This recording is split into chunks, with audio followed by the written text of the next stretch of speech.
Hey everybody, welcome to another episode of the CNL. Excuse the random piano notes in the background. But yeah, this is going to be week 4. It's going to be my second game in this league. I'm a little behind on uploads, I apologize, which means that there are going to be multiple going up in one day. Today we're going to be going up against the commissioner of the league, Jack, aka ProfessorBewear, coach of the Western Swannas. And this was a really good game. So I highly suggest you stick around throughout the team builder as well, because I like going in depth with the sets. Moving on, we're going to be going through Jack's team. He has a Jirachi. Of course, it is the most annoying mon on the planet. Base 100 stats across the board, super versatile, Ironhead flinching with Serene Grace. Hacks is a win con, don't at me.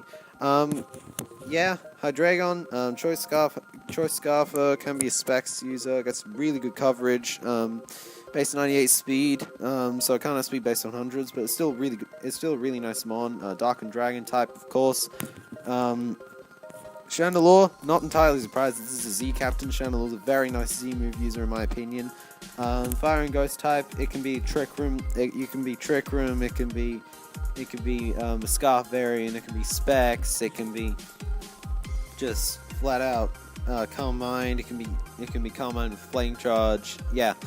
That's Chandelure. Blastoise, of course, physically and specially defensive wall, of course, no reliable recovery, unfortunately for it.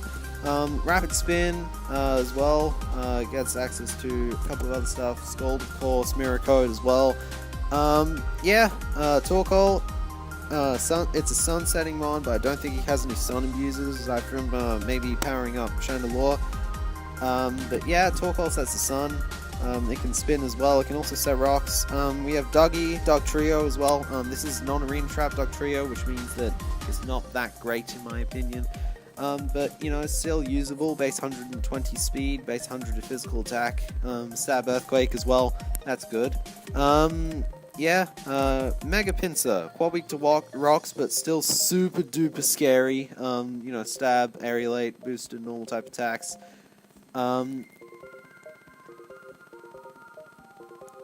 That's Mega Pincer. Superior, of course, contrary. It can defog. It can just stay in and be specs. It can be a screen setter. It can be a bunch of different things. It's actually super underrated in terms of versatility. We have its other Z Captain Toxicroak. Can be Nasty Plot. Can be Swords Dance. I seriously think it's going to come along this week as an answer to Arachnid. Excuse me. But yeah, it can set up, it can, it's on both sides, no less. It's got some decent, mixed attacking potential. Bullet Punch and Vacuum Wave as priority. Diancie, regular Diancie, it can also be a Trick Room setter. It can set up rocks, it can Moonblast, it can be an offensive variant as well. Base 100 special attack is nothing to, turn down. Lastly, we have Pikachu. It's a good mon, but it has to hold a light ball to be good. Excuse that. That is his team. And we are going to move on to the first mon that I'm going to be bringing along this week, and that is going to be my offensive Rocks, Landorus Therian, U-turn, Earthquake, Stealth Rocks, and Superpower. U-turn is, of course, to pivot out.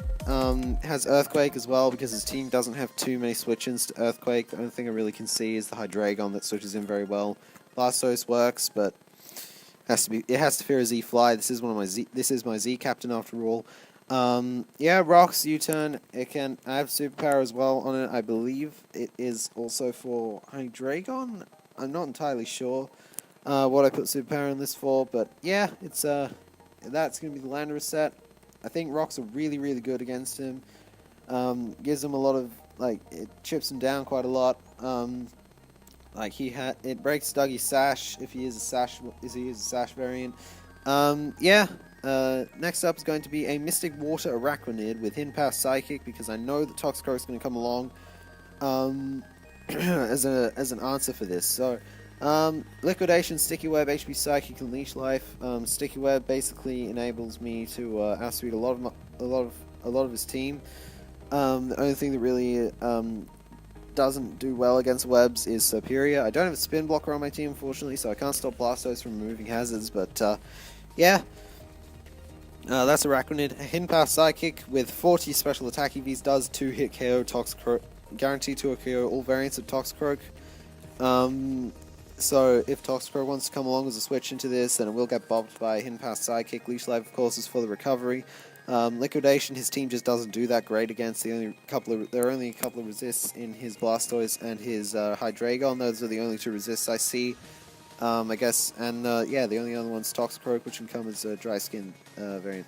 So we have Specs Rotom as well. Electric Spam. The only ground type he has is his Dugtrio. This is a really nice wall breaking one against him. He doesn't have too much that can switch into a Choice Specs Thunderbolt from this. This has enough speed to outspeed a max speed. I think it was.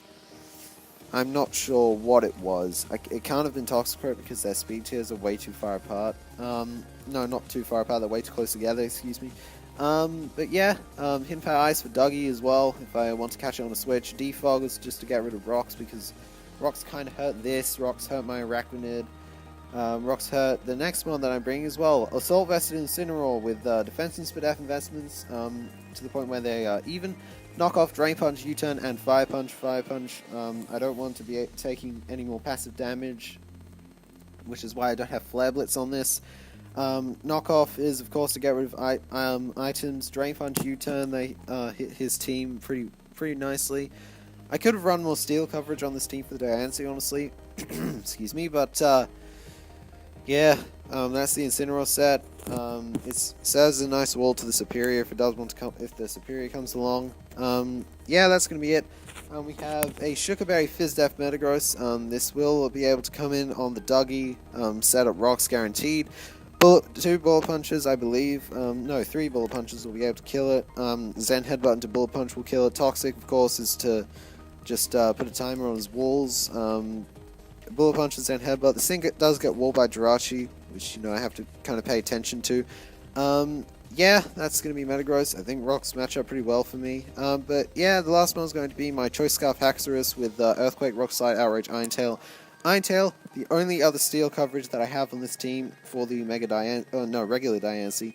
Rock Slide, of course, for Mega Pinsir and for, I think, for Torkoal, I guess, as well. Earthquake again, his team doesn't have many switches to Earthquake. Haxorus is of course Levitate, but Mold Breaker should, in theory, hit through it. Yeah, it has enough speed to, I think a Crepe Scarf Chandelure, if I'm not mistaken. But yeah, this will outspeed everything aside from the will outspeed everything on the webs as well.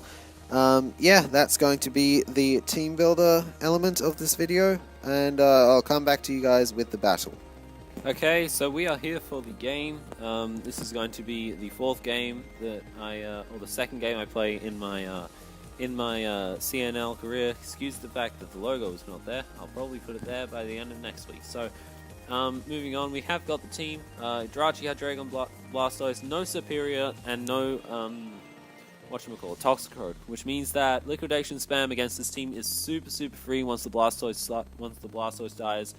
His only other resist is his Hydreigon, which will take a lot of damage from a Leech Life from the Arachnid. But yeah, the biggest threat really to my team, I think, is probably the Mega Pinsir. It can probably Swords Dance and then just do work against me. Yeah, that is going to be it for the team preview. Let's get started with the battle. We ended up having to recreate this, unfortunately. So we did lead Rotom and Jirachi. Jirachi is going to hit U-turn, and I am going to hit Volt Switch myself. Out comes the Volt Switch. He does know now, I think, that I'm Specs.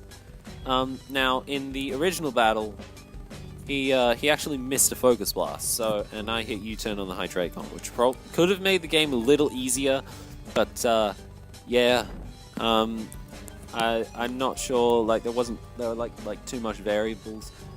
In comes Arachnid against this Hydreigon, and he's going to go for a U-turn on it. In comes the Blastoise.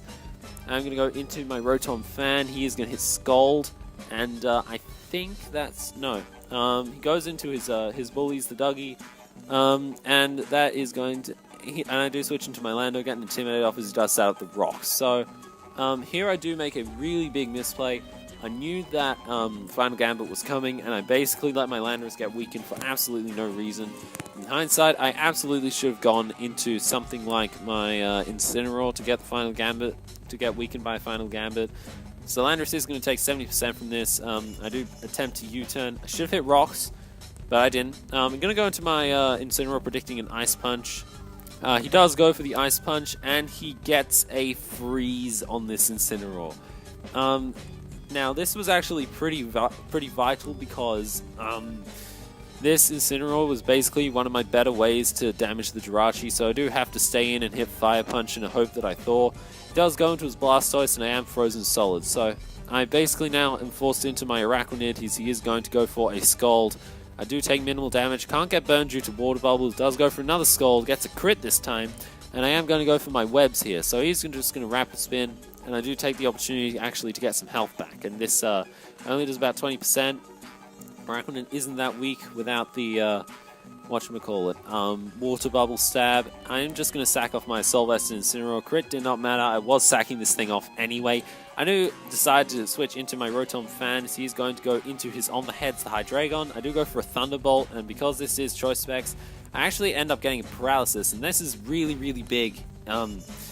Here, because that basically means I can now switch into my Haxorus relatively safely, if I'm able to clear the Jirachi, then Outrage Dam is just super free against him now, because this Hydreigon's paralyzed. I don't have to worry about a Choice Scarf now. I do go into my Landorus and decide to sack it off to a Dragon Pulse. So here I decide to go into my Haxorus, and then I realize, oh my goodness, oh no. My Haxorus actually has Rivalry instead of Mold Breaker, and that's really going to affect the game, because if I had Mold Breaker, I would have just been safely able to go for Rock Slide, but I am actually going to let myself go for an Iron Tail into the Haxgen. No, not the Haxgen. Hydreigon. I can't speak. So I do go for the Iron Tail and the Hydreigon. Luckily, I do land, and he actually gets fully paralyzed, and Iron Tail is actually a roll to kill. If I lock myself to Iron Tail, then that basically meant that the Diancie wouldn't have been able to come in for free. If I lock myself into Rock Slide, then Diancie would be able to come into... If I lock myself into any other move, actually, then Diancie would have been able to come in for free. So I am going to go for an Iron Tail. I do connect it, luckily, and he actually gets paralyzed, which is really necessary because the Dragon Pulse would have killed my Haxorus. Iron Tail is actually a roll to kill, that's why I went for it there. But yeah, I do switch out, preserve my Haxorus, and go into my fourth kind, the Metagross, and I am just, because I can't risk Iron Tail missing, I do just kill off this Hydreigon with a safe Bullet Punch, and in comes the Blastoise here. So I am going to go ahead and set up my rocks. I can actually go for a Zen Headbutt. He does Scald, does get the burn. He absolutely needed that, because then, because now Metagross is fine against Diancie. I go for a Zen Headbutt. In hindsight, I absolutely should not have just rocked until I die with the Metagross, because even though I would have died to rocks, I kind of needed rocks up. I just go rocks here until I die. So he's just going to keep rapid spinning. I do set up my rocks once again. In hindsight, I absolutely should not have done that, because what that basically means is now is that the Diancie is basically very free against my team. I do not have any other steel coverage aside from Iron Tail on my Haxorus. I do go into my Rotom here, because the Dougie and the Hydra are both dead. He does not have many switch-ins to the Thunderbolt from this Rotom. Pinsir is going to come in, he is going to hit Return here. I think he seriously has the game here, because my Haxorus can't really do much. Quick Attack will put me in range of the Jirachi to coming in, hitting Zen Headbutt. Rocks to come in. He doesn't actually go for the Quick Attack. I think he just wanted to get the kill off because, of my rivalry Haxorus. And luckily enough, none of his Pokemon left have genders. So Haxorus is absolutely win con. I can just go into my Araquanid here, and he's going to go for a Trick Room, and I'm thinking, oh well, I've definitely lost. So I am going to go into my Araquanid here, and I have to pray now that he forgot to put absolutely min speed in his Diancie, because I am a brave Haxorus. Excuse me, Araquanid, brave Araquanid. A liquidation will kill the Diancie. I am slower than it naturally. I am brave as well.